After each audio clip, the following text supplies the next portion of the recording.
Alright, so here we are once again, Feed the Sick Foundation at Aguna Kwame Sam village at Nsaba, where the triplets are.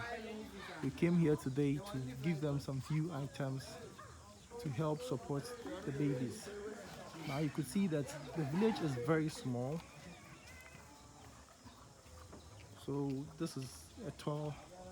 Look at the conditions in which the kids are.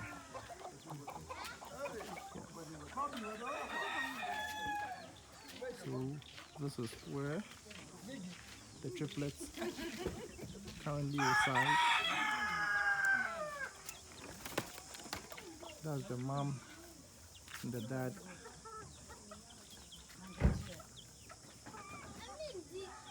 And let's take a little tour of the village.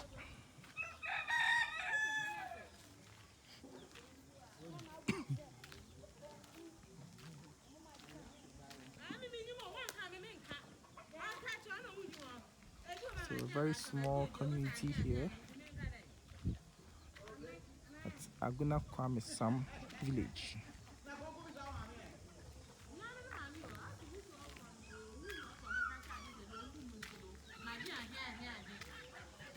So this is the building they used to live in with their 3 kids, and now they have 3 more children. So you can just imagine, we need your support.